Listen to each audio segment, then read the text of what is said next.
আমি আলিয়া মাদ্রাসাতে গেছি প্রোগ্রাম করার পরে আমি বাইরে বসে থেকেছি, ঘরে ঢুকেছি। আমি জানি যে ওইও বিপদে পড়বে, আমিও বিপদে পড়বো, কি দরকার।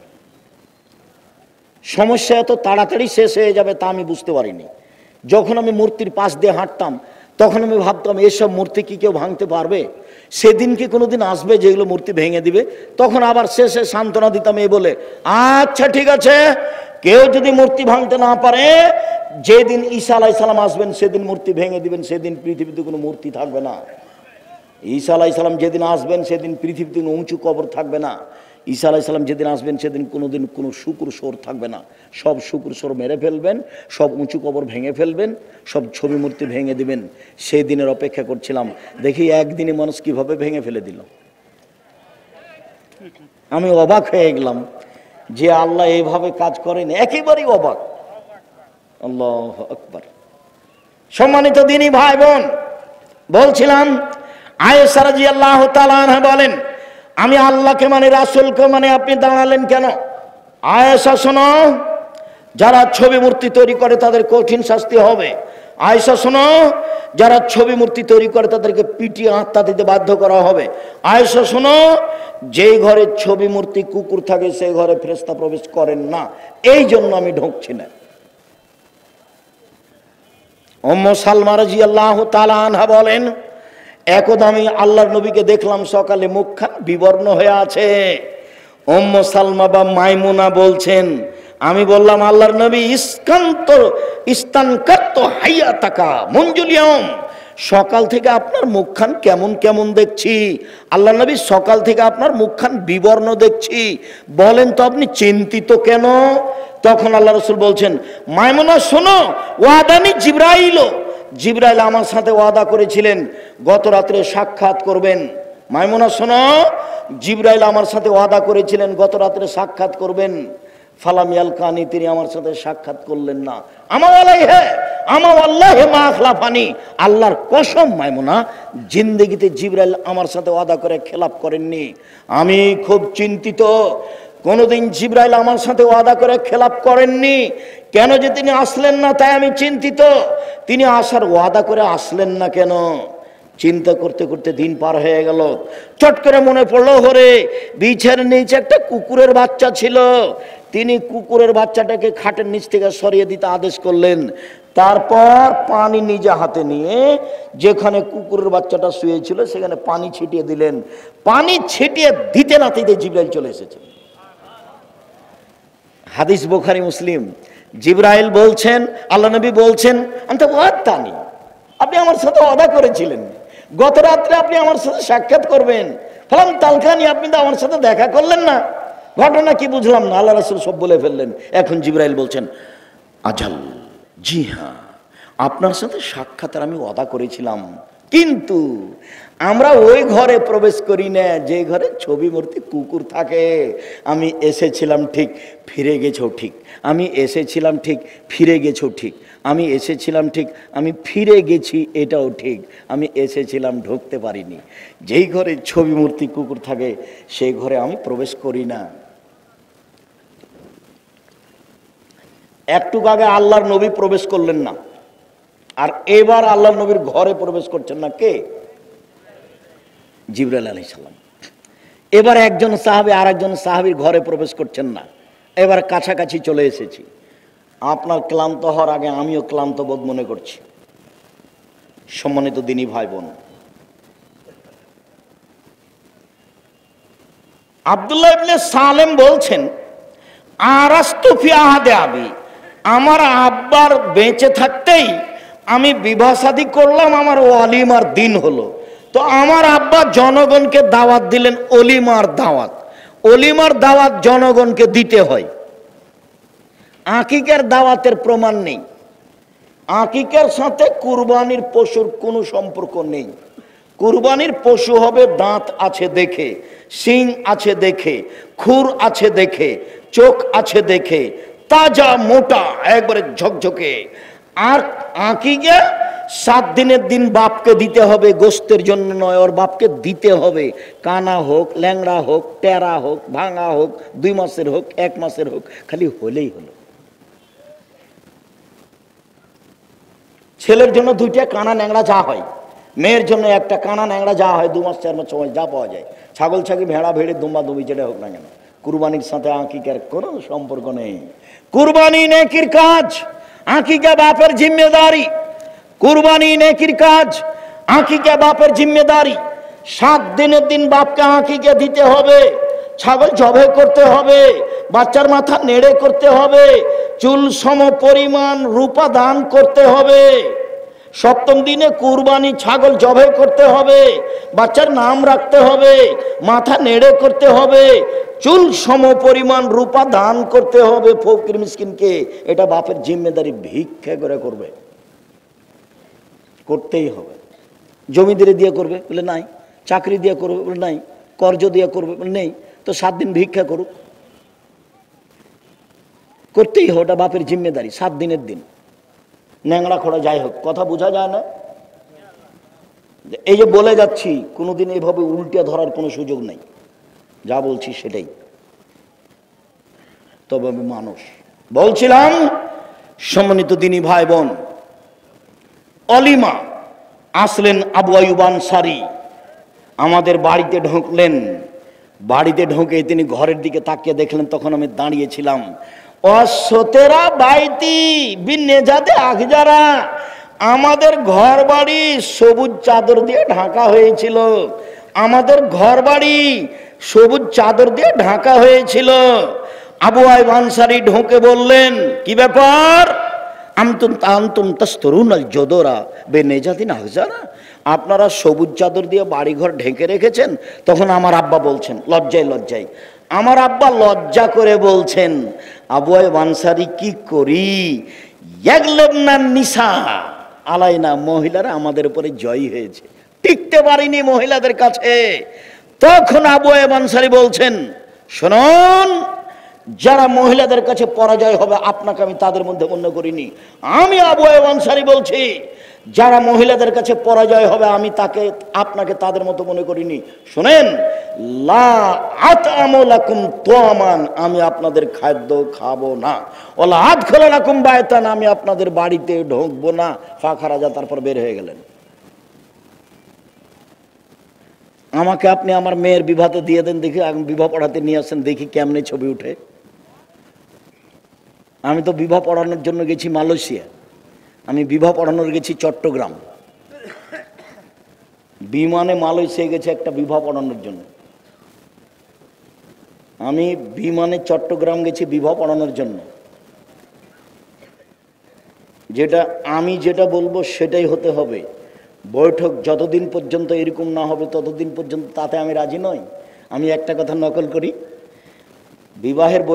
আমার বিবাহের বৈঠকে মোহরের কথা উঠেছে, তখন আমি বলছি মোহর এটা হতে হবে, যেমন আমি বলেছি মোহর এটা হতে হবে। আমার মামা শ্বশুর একবারে লাভ দিয়ে উঠলেন, সোলা গাড়ির লাভ দিয়ে উঠে বলছে, আই বিবাহ উঠিয়ে দাও, আই বিবাহ উঠিয়ে দাও, আই বিবাহ দিতে হবে না। জামাই কথা বলে, এই তো ভালো জামাই নয়, জামাই কথা বলে, এই চিল্লা চিল্লি করে বাড়ির ভিতরে ঢুকলেন। বাড়িতে খুব চিল্লা চিল্লি করলেন। আমার শাশুড়ি তার কথায় কান দিলেন না। আমার শাশুড়ি তার ছেলেরাকে বললেন যে ওকে সুন্দর করে ঠান্ডা করে বুঝাও, নইলে পরিবেশ নষ্ট হবে।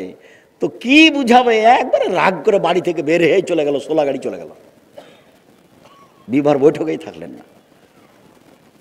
তো মোহর দিব আমি, আর কথা বলবে আরেকজন, একই কথা।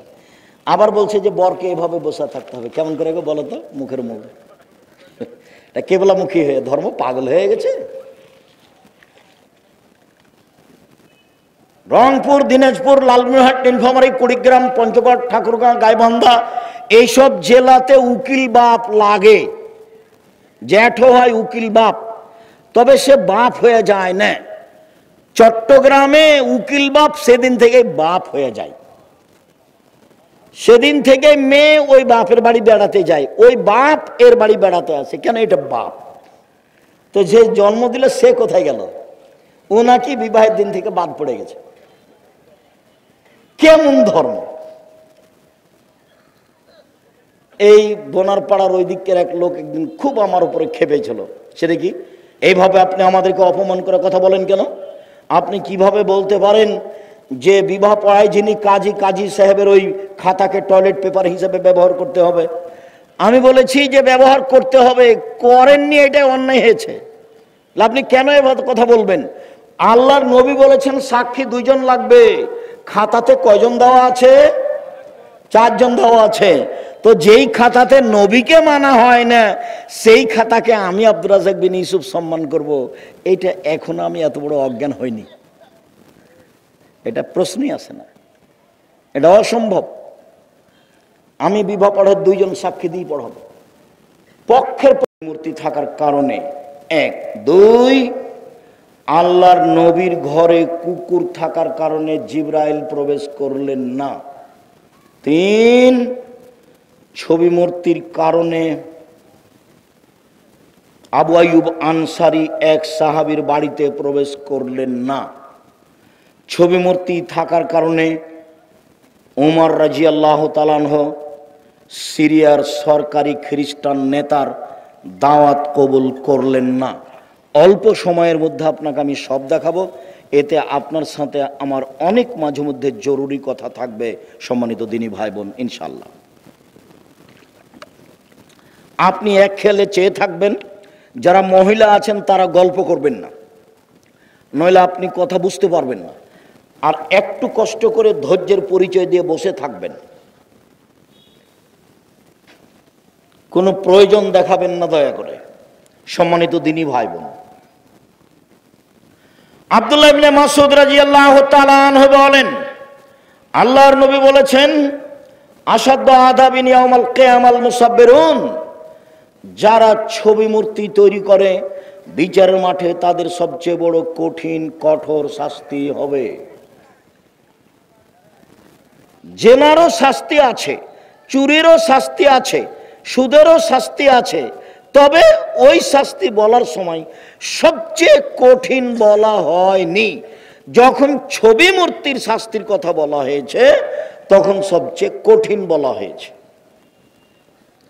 আব্দুল্লাহ ইবনে ওমর রাদিয়াল্লাহু তাআলা আনহু বলেন, রাসূল সাল্লাল্লাহু আলাইহি ওয়াসাল্লাম বলেছেন, ইন্নাল্লাযীনা ইউসাব্বিরুনা হাযিহিস সুওয়ারা, নিশ্চয় যারা এসব ছবি মূর্তি তৈরি করে, ইউআযাবুনা ইয়াউমাল কিয়ামা, বিচারের মাঠে তাদের শাস্তি দেওয়া হবে। ওয়া ইউকালু লাহুম, তাদের বলা হবে, আহিউ মা খালাকতুম, যা সৃষ্টি করেছো তাতে আত্মা দাও, যা সৃষ্টি করেছো তা জীবিত করো। তো যত মানুষ জীবনে ছবি মূর্তি তৈরি করলো, এতে কেউ আত্মা দিতে পারবে? তো কঠিন কাজ তো। বলো তুমি আত্মা দিতে পারবে না তো তৈরি করলে কেন? আব্দুল্লাহ ইবনে আব্বাস রাদিয়াল্লাহু তাআলা আনহু বলেন, রাসূল সাল্লাল্লাহু আলাইহি ওয়াসাল্লাম বলেছেন, মান সাওয়ারা সূরাতান, কেউ যদি জীবনে একটা ছবি মূর্তি তৈরি করে, উযফা ওয়া কুল্লিফা, তাকে পিটানো হবে এবং বাধ্য করা হবে, আয়ান ফোখা ফিহা, তাতে আত্মা দিতে। পিটিয়ে বাধ্য করা হবে, পিটানো হবে, বাধ্য করা হবে, পিটানো হবে, বাধ্য করা হবে। অহুয়া লাইসা বিন নাফিক, কিন্তু আত্মা দিতে পারবে না। এটা তার কাজ নয় তো। আত্মা দেওয়া কার কাজ? আল্লাহর কাজ। আমি রাস্তাঘাটে চললে, বিমানবন্দরে ঢুকলে এক শ্রেণীর মানুষ এভাবে হাত ধরে, হাত জোড় করে। আপনাকে একবার জোড়হাত করে বলছি, একটা সেলফি নিতে দেন, একটা ছবি ধরতে দেন। বলি জি না। আমি বক্তব্য চলাকালীন যেসব ছবি উঠছে, এইটারই কি জবাব দেব তাই আমি বুঝে উঠতে পারি না। এখন আমি মাঝে মধ্যে বলি যে আমি জনগণের সামনে বলে অত সুবিধা পেতাম না, যন্ত্রের সাহায্যে সারা পৃথিবীর বাঙালি যেভাবে জানলো। সারা পৃথিবীর যারা বাংলা ভাষার লোক, তারা যন্ত্রের মাধ্যমেই জানলো। পৃথিবীর যেখানেই যায় না কেন, সেখানেই বলে, আব্দুর রাজ্জাক সাহেব, আপনার বক্তব্য আমরা তো ইউটিউবে দেখে, আমি দাড়ি ছেড়ে দিয়েছি, আমি প্যান্ট এখন নিচে কেটে ফেলেছি, আমি 5 ওয়াক্ত সালাত আদায় করি। আরে আপনার বক্তব্য শুনে শুনে আমি না এভাবে বাড়িকে সুন্দর করে ঘেরেছি। আমরা একটা ক্যারাম বোর্ড খেলতাম, তাকে একেবারে ভেঙে চৌচির করে আগুনে জ্বালিয়ে দিয়েছি। যার জন্য আমি এটা মেনে নিয়েছি। এক সময় এগুলো আমার সামনে কেউ রাখতে পারতো না।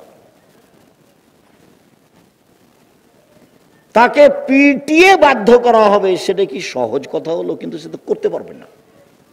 চলেন এবার খুব কাছাকাছি চলে আসে।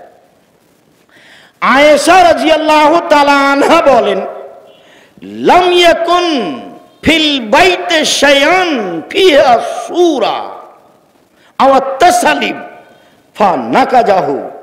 আল্লাহর নবী বাড়িতে ঢুকে দেখতেন কোনো কিছু ছবি মূর্তি, প্রাণী, মাটির তৈরি, গাছের তৈরি, যে কোনো প্রাণীর যদি ছবি মূর্তি দেখতেন তাকে হাতে হাতে ভেঙে চৌচির করে দিতেন।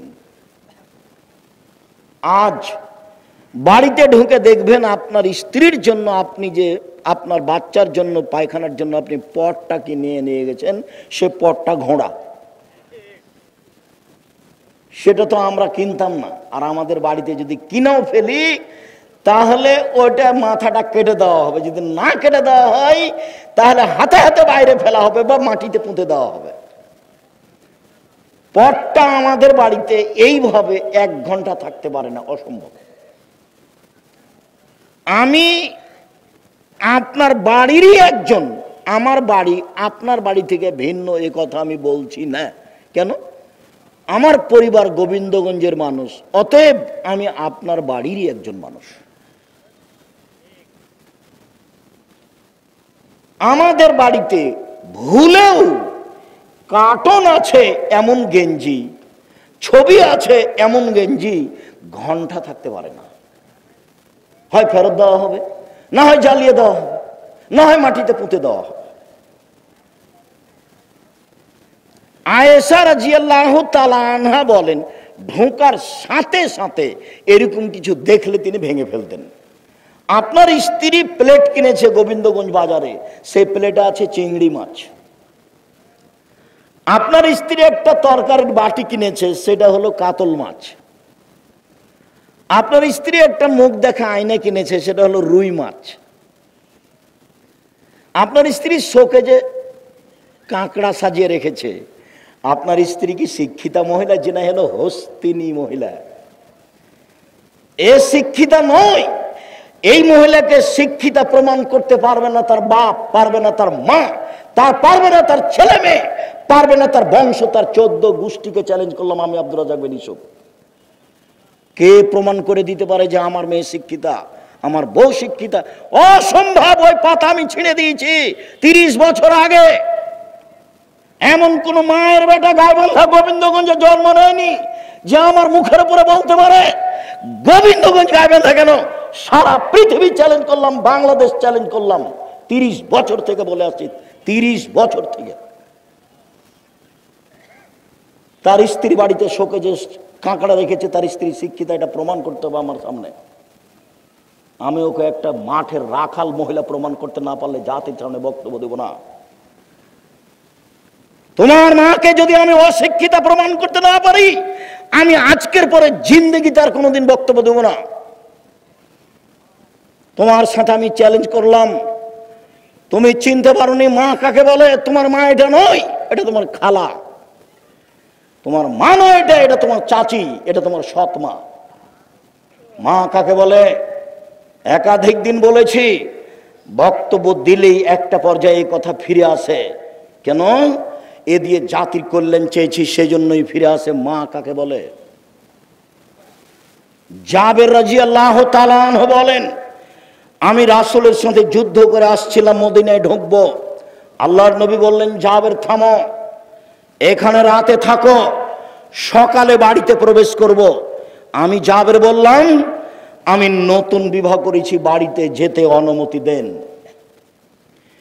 এই কথা শুনতে আল্লাহর নবী বলে বসলেন, কুমারী মেয়ে বিবাহ করেছ না তালাক প্রাপ্তা মেয়ে বিবাহ করেছ?